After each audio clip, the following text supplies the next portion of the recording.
So hello everyone, good morning, नमस्कार। कैसे हो? होपफुली सब बहुत बढ़िया होंगे। आपकी तैयारियां बहुत ही बेहतरीन चल रही होंगी। मैं आपका अपना अमित सिंह फिर से आपके लिए एक मोस्ट इंपॉर्टेंट वीडियो लेके आया हूं जो आपके लिए बहुत ज्यादा इंपॉर्टेंट हो सकता है। अगर आप सीटेट एग्जाम की तैयारी कर रहे हैं तो ये वीडियो सिर्फ आपके लिए है।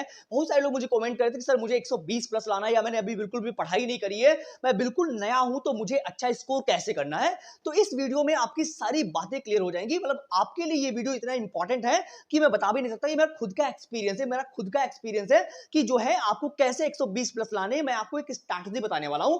एक बहुत ही लंबा वीडियो नहीं, बहुत शॉर्ट इंफॉर्मेशन है। अगर आप थोड़ी देर बने रहे तो इस वीडियो में जितनी बातें होनी है आपको सारी चीजें क्लियर हो जाएंगी, कोई भी डाउट नहीं रह जाएगा। चलिए भी चलते हैं, स्टार्ट करेंगे आज का सेशन। होपफुली क्लास आपको बहुत बेहतर लगेगी, मस्त होंगे, जबरदस्त होंगे और तैयारी आप बहुत ही बेहतर तरीके से कर रहे होंगे। चलिए स्टार्ट करें। होपफुली क्लास आपको बेहतर लगेगी। चलो, अगर आप पहली बार आए हो तो लाइक शेयर कर देना यार मेरे। और अगर आप टीचिंग एग्जाम की तैयारी कर रहे हो, अगर आप उसमें से किसी प्राइवेट स्कूल में पढ़ा तक रहे हो, तब भी आप इजीली मेरे से कनेक्ट हो जाओ। हम डे बाय डे आपके सारे डाउट्स को सॉल्व करने की कोशिश कर रहे हैं। मतलब अगर आप मुझे कोई भी कमेंट करो, यानी किसी टॉपिक पे कमेंट करो, हम उस टॉपिक पे नेक्स्ट वीडियो जरूर बनाएंगे आपके कमेंट के अकॉर्डिंग। मतलब मैं आपके कमेंट के अकॉर्डिंग चलूंगा, आपके अकॉर्डिंग चलूंगा। जितना भी आप बताओगे मैं वैसे वैसे वीडियो दूंगा, है ना। वैसे भी डेली बाई डेली 6 बजे हमारा वीडियो आ ही जाता है। जब तक सीटेट और यूपीटेट हो नहीं जाएगा, हम रेगुलर कंटिन्यूस वीडियो ला रहे हैं आपके लिए एकदम बेहतरीन वे के साथ में। क्योंकि जितने भी मैंने वीडियो दिए हुए हैं या जितने भी मैंने आज तक मॉक टेस्ट दिए हुए हैं, सभी में हम उन वीडियो उन क्वेश्चंस को डिस्कस कर रहे हैं जो बहुत ही ज्यादा इंपॉर्टेंट है और बार बार वो रिपीट होते हैं, है ना। और ये वीडियो बनाने का मेरा मेन औचित्य केवल इतना ही है क्योंकि बहुत सारे लोग चाहते हैं कि मेरा अच्छा खासा स्कोर आ जाए और फर्स्ट अटेम्प्ट में आ जाए, है ना। तो मैं आपको एक स्ट्रैटेजी बताने वाला हूं। मैं आपको केवल 5 पॉइंट्स बताऊंगा, केवल 5 पॉइंट्स बताऊंगा, जिनके माध्यम से आप इजीली बहुत अच्छा खासा स्कोर कर पाओगे अगर आपने थोड़ा सा भी, मतलब कि अगर थोड़ा सा ध्यान दिया आपने, थोड़ा सा उन स्टेप्स को फॉलो किया आपने, है ना। चलते पे स्टार्ट करेंगे। देखो आगे, देखो आगे यहाँ पे क्या लिखा हुआ है। इन्होंने यहाँ पे बताया गया है कि सीटेट को पास करना बहुत ही आसान बात है। देखो, अगर इस बात को पॉइंट को देखा जाए तो इन्होंने बोला कि जो सीटेट है उसको पास करना एक नॉर्मल सी बात है, क्योंकि इन्होंने बता दिया। अगर हम बात करें तो थोड़ा सा यहाँ पे, उसके बाद में अभी पॉइंट बताने वाले हैं, जस्ट आप थोड़ा सा रुकिएगा, है। मैं आपको बहुत सारा टाइम वेस्ट बिल्कुल भी नहीं करने वाला हूँ। एक छोटे सा पॉइंट है, थोड़ा समझने की कोशिश करो। उसके बाद में हम आगे चलेंगे तो सारी चीजें क्लियर हो जाएंगी, है ना, ताकि कोई डाउट ना रह जाए बाद में हमारा कि जो है सीटेट का ये वीडियो भी देख लिया फिर भी डाउट बना रहेगा। देखो, अब इन्होंने कहा है कि सीटेट को पास करना बहुत आसान बात है। इस बात को पहले समझते हैं कि क्या बात इन्होंने बोली। देखो, अगर सीटेट एग्जाम की बात करें तो इतने दिनों से जो सीटेट चला आ रहा है उसमें कोई चेंजेस नहीं हुए, पहली बात तो, है ना।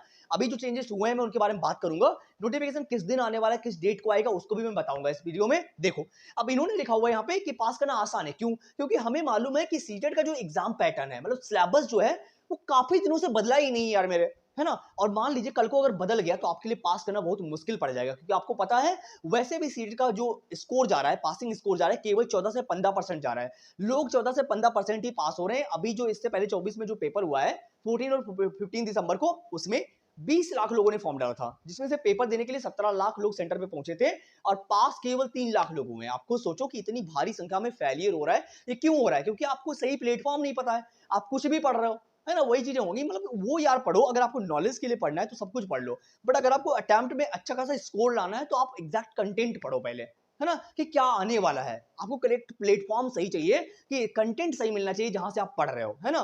तो वही बात इन्होंने लिख रखी है कि अगर आपकी स्ट्रैटेजी सही है, अगर आपके पास प्लान अच्छा है, आपने पूरा पैटर्न देखा हुआ है, तो आप एक ही बार में पास कर जाओगे। ये मेरा वादा है आपसे और मेरा खुद का एक्सपीरियंस है ना। मैंने अभी 24 में पास आउट किया है, तो मैं उसी के बारे में बता रहा हूं आपको कि किस तरीके से करना है। एकदम नयापन है ना। चीजें एकदम क्लियर है, बिल्कुल एकदम नॉर्मल एग्जाम है जहां कोई निगेटिव मार्किंग है ही नहीं। केवल आपको 82 मार्क्स लाने हैं अगर आप पास होना चाहते हो। अगर आप ओबीसी से हो और अगर आप जनरल से हो तो आपको 90 मार्क्स लाने पड़ते हैं, और ये बहुत आसान है। अगर आप सीडीपी, देखो सीडीपी तो बहुत इंटरेस्टिंग होती है, रुचिकर होती है। बाल विकास, उसको पढ़ोगे आपका मन लगता है। वहां पे टॉपिक्स ऐसे, जैसे भाषा अधिगम क्या होता है, अर्जन क्या होता है, ये ऐसे टॉपिक्स हैं जिनको हम रियल लाइफ से रिलेट करते हैं। जैसे वाइगोस्की ने बताया हुआ है कि हम अंतः क्रिया करके सीखते हैं। प्याजे ने कहा, उनको उन्होंने स्टेप्स में बांट दिया हुआ है डेवलपमेंट को। तो चीजों को क्लियर करो यार मेरे पहले, है ना, कि बताया क्या गया है, सीडीपी में बात किस चीज की करी गई है।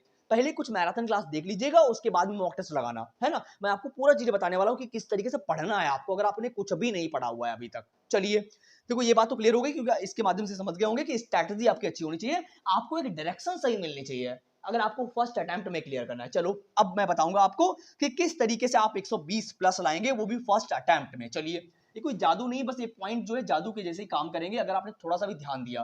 पीपीटी बहुत अच्छे से बनी हुई है, और अगर आप सेशन अच्छा लगे तो प्लीज लाइक शेयर कर देना, सब्सक्राइब तो कर ही लोगे अगर आप टीचिंग एग्जाम से जुड़े हुए हो। मैं आपके डेली पर डेली सारे डाउट सॉल्व करूंगा, पक्का गारंटी है। चलिए अब इन सारे पॉइंट्स को डिटेल में थोड़ा समझ लेते हैं कि क्या यहाँ पे बात करी गई है। चलो पॉइंट नंबर 1 में क्या लिखा गया है, देखो यहाँ पे बात करी जा रही है हमें 120 लाना है तो लाना है, और वो भी हमें फर्स्ट अटेम्प्ट में लाना है कि हमें पहले बार में ही जो है हमारा अच्छा खासा स्कोर चला जाए। और अगर बिल्कुल अगर आपने पढ़ाई नहीं करी है तो आपको कमेंट करने की बिल्कुल जरूरत नहीं, मैं आपको वही बताने वाला हूं कि अगर आपने बिल्कुल शुरुआत करना है आपको, और शुरुआत आप कहां से करना चाह रहे हो, है ना, उन पॉइंट्स को डिस्कस करेंगे अभी। चलिए अब पॉइंट नंबर 1 में इन्होंने क्या लिखा हुआ है, अगर आपको सीटेट, अगर आपको 120 प्लस लाना है तो सीटेट सिलेबस को नोट डाउन करो। देखो अब इस पॉइंट का मतलब क्या है कि सीटेट का जो पैटर्न है, जो एग्जाम पैटर्न है, कि जो है टाइम कितना मिलने वाला है, या फिर कितने प्रश्न होंगे वहां पे, कितने सब्जेक्ट कितने मार्क्स में होंगे, ये सारा पैटर्न जो है आपको पता होना चाहिए अगर आप देने जा रहे हो। मतलब ये बहुत लंबी बात नहीं, बहुत छोटी सी बात है, 2 सेकंड की बात है, जाके वीडियो चेक कीजिए, मैंने बहुत सारे वीडियो पैटर्न पे बनाए हुए हैं, आप सीटेड बाय अमित सिंह डालिए चैनल पे जाइए, आपको प्लेलिस्ट में सारे वीडियो मिल जाएंगे बाकायदा। तो आपको क्या करना है, फर्स्ट पॉइंट देखो, ये पॉइंट आपको दिखने में बहुत छोटा सा लग रहा है लेकिन इसका मतलब बहुत बड़ा है कि अगर आपने पूरा पैटर्न देखा ही नहीं है कि सीटेड में कौन कौन से सब्जेक्ट आते हैं तो आपका माइंडसेट काम नहीं करेगा। मैं बता रहा हूं ना, आप कॉपी पेन लेके बैठिए मेरे यार, और आप पहले नोट करो मैं क्या क्या बता रहा हूं, है ना। मैंने बोला कि पहले पॉइंट में आपको पैटर्न देखना है सीटेट का, कि जो है कौन सा सब्जेक्ट कितने मार्क्स में आता है, और पेपर 1 में क्या है, पेपर 2 में क्या है ना, निगेटिव मार्किंग है कि नहीं है, मोड ऑफलाइन है कि ऑनलाइन है ना। तो इन चीजों को पहले देख लो कि टाइम हमें कितना मिलने वाला है, कैसे पेपर होगा, पहले समझो, है ना। फर्स्ट पॉइंट है, पहला पॉइंट है, अगर आपने बिल्कुल शुरुआत नहीं करी तो पहले आप जाके इस वीडियो को देखिए, है ना। तो ये पॉइंट हो गया। दूसरे पॉइंट में इन्होंने लिखा हुआ है कि सिलेबस ही सबसे इंपॉर्टेंट स्टार्टिंग पॉइंट है। अब लोग बोलते हैं कि सर मुझे कुछ ऐसा बता दो कि मैंने अभी शुरुआत ही नहीं करी है ना, मैं शुरुआत करना चाहता हूं कि मैं कहां से स्टार्टिंग करूं, सिलेबस तो इतना विस्तार है सर, मैं क्या क्या पढ़ूं, है ना। तो पॉइंट इन्होंने क्या बोल दिया कि सिलेबस ही सबसे स्टार्टिंग पॉइंट है। अब ये बात सुनना जरा, मैं बताऊं कैसे आपको फॉलो करना है। देखो अब यहां पे लिखा हुआ है कि जो आपके सामने सिलेबस, जैसे सीडीपी है, हिंदी है, इंग्लिश है, मैथ्स है, साइंस है, जो भी है आपके पास, ठीक है। अब वहां पे बात करी जाए तो सिलेबस तो आपने नोट डाउन कर लिया, आपको पढ़ना कैसे है। देखो बहुत सारे लोग बताते हैं कि सर मॉक टेस्ट लगा लो पहले पहले, है ना। तो मॉक टेस्ट लगाने से पहले अगर आपने कुछ इंपॉर्टेंट टॉपिक्स देख लिए, मेरा कहने का मतलब है जैसे जो बहुत ही इंपॉर्टेंट टॉपिक, जैसे वेगोस्की है, प्याजे हैं वहां से अधिगम है, अर्जन है, मोटिवेशन है, अभिप्रेरणा, इन टॉपिक्स को पहले आप एक नजर डाल लो, मतलब एक सरसरी निगाह से इन टॉपिक्स को पहले पढ़ डालो। उसके बाद में जब आप मॉक टेस्ट पे जाओगे तो वहां पे आधे से ज्यादा क्वेश्चन आपको उन टॉपिक्स में मिल जाएंगे। मतलब 4-5 वीडियो यार मेरे देख लो, मैंने टॉपिक वाइज वीडियो दे रखी है, मैंने पूरी प्लेलिस्ट बना दिया, मैंने 47 वीडियोस अपलोड कर दी है, वहां पे जाइए, आपको टॉपिक वाइज चीजें मिल जाएंगी बढ़िया तरीके से, है ना। चलिए आगे समझते हैं फिर आगे क्या बात बोली गई।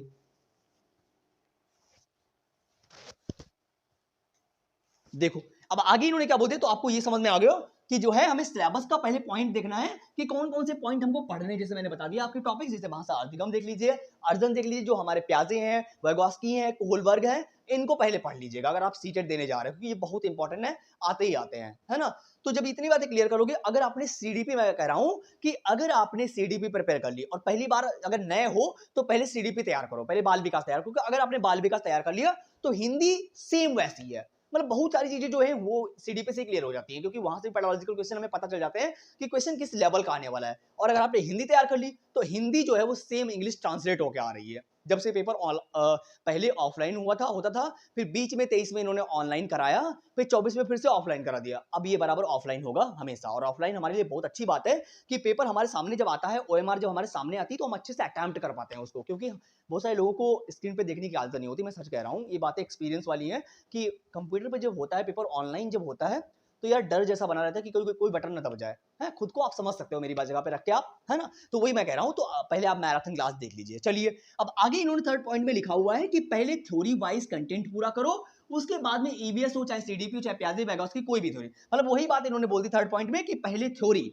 मैंने बोल दिया ना कि पहले आप कुछ मैराथन क्लास देख लीजिएगा, टॉपिक वाइज चीजें देख लीजिएगा, अगर आप बिल्कुल नए हो, अगर आप शुरुआत करना चाह रहे हो, है ना। पहले आपने सिलेबस नोट किया, फिर उसके बाद में आपने point two point marathon class देख ली, जो बहुत ही इंपॉर्टेंट आपके लिए है, जो बताई जा रही है आपको कि इनको पहले पढ़ लो, ये बहुत इंपॉर्टेंट है ना। चलिए थर्ड पॉइंट भी क्लियर हो गया। अब फोर्थ पॉइंट में लिखा है थ्योरी के बिना पीवाईक्यू सॉल्व नहीं होंगे। देखो बहुत सारे लोग मॉक टेस्ट लगाने लगते हैं, कहते हैं हम मॉक टेस्ट या लगाते रहेंगे तो चीजें क्लियर हो जाएंगी। मॉक टेस्ट से हमें क्या पता, देखो अगर बात करें हम, अगर हम यहाँ पे एक बात करें जो है मॉक टेस्ट लगाने का मतलब क्या होता है। देखो अगर हम बात करते हैं मॉक टेस्ट की, कि मॉक टेस्ट पीवाईक्यू लगाने का मतलब क्या है, देखो पीवाईक्यू से हमें ये चीजें क्लियर होती हैं, हमें असेसमेंट होता है, यानी आकलन हो जाता है कि किस टॉपिक से कितने ज्यादा क्वेश्चन आ रहे हैं। पीवाईक्यू लगाने का केवल एक ही मतलब है कि अगर आप प्रॉपर प्रैक्टिस कर रहे हो, वो प्रैक्टिस के लिए होते हैं, है ना? तो वहां से आपकी ये चीजें क्लियर होती हैं यार मेरे, कि कौन से टॉपिक अभिप्रेरणा से ज्यादा आ रहा है, जेंडर स्टीरियोटाइपिंग से आ रहा है, अधिगम से आ रहा है, किससे आ रहा है, मतलब कौन से टॉपिक से कितने ज्यादा क्वेश्चन हमें फंसा रहे हैं प्रॉपर, है ना? तो वहां से हमारी वो चीजें क्लियर होती है। जब आपकी थोड़ी स्ट्रांग होगी, कुछ चीजें आपने पढ़ रखी होंगी पहले से, तो मॉक टेस्ट लगाने में भी आपका बहुत मन करेगा, है ना? क्योंकि क्वेश्चन आपको बार-बार वही मिलेंगे, कॉन्सेप्ट वही मिलेंगे, है ना? बस आपको मेथड अप्लाई करना पड़ेगा, आपने थोड़ा-सा कॉमन सेंस यूज़ करना पड़ेगा। और आपने टीचिंग ट्रेनिंग किया है, बीएड किया है, डीएलएड किया है, बीएलएड किया है, इतने सारे लोग मुझे कमेंट करते हैं कि सर मुझे बताओ, मैं बीएड के फर्स्ट सेमेस्टर में हूँ या डीएलएड कर रहा हूँ, बीएलएड कर रहा हूँ, मैं फॉर्म डाल सकता हूँ? भाई मेरे सीटेट में फॉर्म डालने के लिए कोई ज़रूरत नहीं मार्कशीट की, वहाँ पे सिर्फ आप कर रहे हो। मतलब अगर आपने टीचिंग ट्रेनिंग कोर्स में, बीएड में, किसी भी कोर्स में एडमिशन तक ले लिया है, तब भी आप फॉर्म के लिए एलिजिबल हो, है ना? चलिए, अगर आपको किसी प्रकार का डाउट है, आप मुझे कॉल कर सकते हो 6392364076 पे। मैं आपको बोल के बात करके एज अ दोस्त समझा सकता हूँ। सच में कह रहा हूँ, मैं लर्नर हूँ, आई एम अ लर्नर, और आप भी एक लर्नर हैं। इंसान सीखता है और सिखाता रहता है। ये किसी प्रकार का ओवर कॉन्फिडेंस नहीं होना चाहिए कि मेरी एज कम है या आपकी एज कम है ना? सही उम्र में सही चीजें अचीव करो, ये आपके लिए बहुत अच्छी बात है ना? 40-50 साल की उम्र में हो जाओगे, फिर एक अजीब सा बर्डन रहता है, बोझ जैसा रहता है कि यार कब नौकरी मिलेगी, कब हम सेटल होंगे, है ना? तो कम टाइम में टाइम का इंपॉर्टेंस बनाए रखो यार मेरे, कि ये टाइम दोबारा नहीं आएगा कि अभी मैं फिर से दे रहा हूँ आपको, फिर से काम कर लो यार मेरे, है ना? दोबारा नहीं आने, और चीजों को क्लियर करो यार मेरे, अपने टाइम का यूटिलाइज करो सही तरीके से। तो ये पॉइंट क्लियर हो गया। आगे इन्होंने लिखा हुआ है कि कॉन्फिडेंस तभी आएगा जब थ्योरी स्ट्रांग होगी। इस पॉइंट में इन्होंने वही बोल दिया कि जब हम थोड़ी सी थ्योरी पढ़ लेंगे तो हमारा मोटिवेशन यानी जो हमारी अभिप्रेरणा होगी वो स्ट्रांग होगी, हाँ मैं कर पाऊंगा, है ना? जैसे आप पढ़ रहे हो मेरे से, तो आपको समझ में आ रहा होगा थोड़ा सा कि यार टॉपिक समझ में आ गया कि सर ने क्या बताया या मैंने क्या बताया हुआ है, आपको चीजें क्लियर हो पा रही हैं, है ना? तो फिफ्थ पॉइंट में इन्होंने लिखा हुआ है नोट्स के बारे में। देखो, अब नोट्स बनाना सबके लिए तो आसान बात नहीं है, सभी लोग नोट्स नहीं बना सकते, बट अगर देखो, फिफ्थ पॉइंट में इन्होंने क्या बोल दिया है कि नोट्स की बातें कर रहे हैं। देखो, नोट्स बनाने का केवल एक ही मतलब है यार मेरे, कि जब आप नोट्स बनाते हो तो वहां से चीजें क्या होती हैं, जब हम एग्जाम सेंटर पे जाते हैं, तो अगर आप एक बार प्रैक्टिस करके जाओगे, तो मैं सच में कह रहा हूं यार मेरे, आपका माइंडसेट दूसरे टाइप का होता है। फिर वहां पे अगर आपने एक बार सरसरी निगाहों से मॉक टेस्ट पूरा रिवाइज कर डाला, है ना? और फिर भी अगर आपको चाहिए तो मुझे कॉल करिएगा, हम आपको मॉक टेस्ट प्रोवाइड कर देंगे। व्हाट्सएप पे हाई कीजिएगा, तब भी मैं आपको प्रोवाइड कर दूंगा फ्री में, है ना? तो चीजें हमारी क्लियर हो गई। अब ये पॉइंट तो आपको समझ में आ गया। अब थोड़ी सी बात कर लेते हैं एग्जाम पैटर्न पे, थोड़ी सी, अगर 5 मिनट और रुकिएगा, सारी चीजें क्लियर हो जाएंगी आपकी। बस 5 मिनट और रुकिएगा यार मेरे। सेशन अच्छा लग रहा हो तो फिर से मैं कह रहा हूँ सब्सक्राइब तो कर ही लेना, ताकि मैं वीडियो बनाऊंगा तो आपके पास नोटिफिकेशन हो जाएगा, आ जाएगा।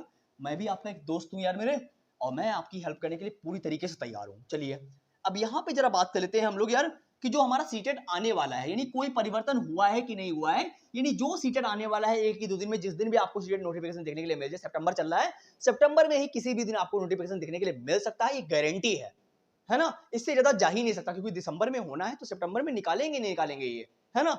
देखो, अब परिवर्तन हुआ है कि नहीं हुआ। देखो, पैटर्न की बात करूं मैं, तो पैटर्न में कोई चेंजेस नहीं हुए हैं, कोई भी परिवर्तन नहीं हुआ है, सेम बिल्कुल वही पैटर्न, 2.5 घंटे का टाइम, मोड ऑफलाइन है, क्वेश्चन जो है वो 150 नंबर के क्वेश्चन होंगे, पर क्वेश्चन 1 मार्क्स का होगा। सीडीपी है, हिंदी है, सीडीपी है, हिंदी है, इंग्लिश है, साइंस है, मैथ्स है। अगर आप ईवीएस वगैरह वाले हैं तो ईवीएस आपके पास है, आपने पूरा पैटर्न देख लिया होगा, है ना? इसमें कोई भी परिवर्तन नहीं हुआ, सिलेबस सेम है, सिलेबस में भी कोई परिवर्तन नहीं है, सेम सिलेबस वही है, आपको वही पढ़ना है ना? इस बार पास करके रख दीजिएगा, लाइफ टाइम वैलिडिटी है, आपको बार बार देना भी नहीं है। एक बार पास कर दो, किसी भी स्टेट में अप्लाई कर सकते हो बढ़िया तरीके से। आपको पता है सीटेट आप पास कर लो, इस बार इलेक्शन आने वाला है, वैकेंसी आएंगी, बढ़िया आएंगी, है ना? तो तैयारी आप अभी से करो, केंद्रीय विद्यालय में निकले चाहे नवोदय में निकले, आप अच्छे से फॉर्म अप्लाई कर पाओगे। तैयारी अभी से करना स्टार्ट कर दो यार मेरे, है ना? मोड हमारा क्या है? मोड हमारा ऑफलाइन है। पेपर कैसे होने वाला है? ऑफलाइन होने वाला है, जो कि हमारे लिए बहुत खुशी की बात है कि हमें जो काले काले गोले बना के आने हैं, वही हमारे जीवन में उजाला लाएंगे, है ना? तो ये चीजें क्लियर हुई। नेगेटिव मार्किंग बिल्कुल भी नहीं है, आपको पता है सारे क्वेश्चन आपको अटेम्प्ट करके आने हैं।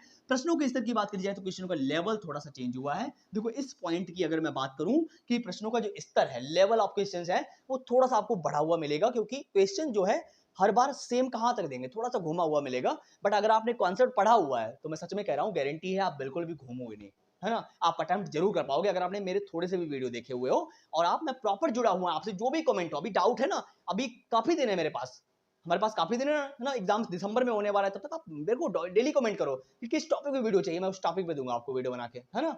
चलिए, होपफुली सारी क्लास आपको समझ में आ गई होगी। कहीं पर आपको डाउट रह गया हो तो यार मेरे मुझे कमेंट जरूर करना। मैं बार बार यही बोल रहा हूँ, अगर आप टीचिंग एग्जाम की तैयारी कर रहे हो तो मुझसे जरूर जुड़ने की कोशिश कीजिएगा, और प्राइवेट स्कूल में पढ़ा रहे हो, डेमो चाहिए, तब भी आप मुझे कमेंट करो, हम डेमो भी बना देंगे आपके लिए कि किस टॉपिक पे आपको डेमो चाहिए। फिलहाल मैं टीचर ऑफ साइंस, और साइंस में भी आपको केमिस्ट्री का चाहिए हो तो मुझे बताइएगा।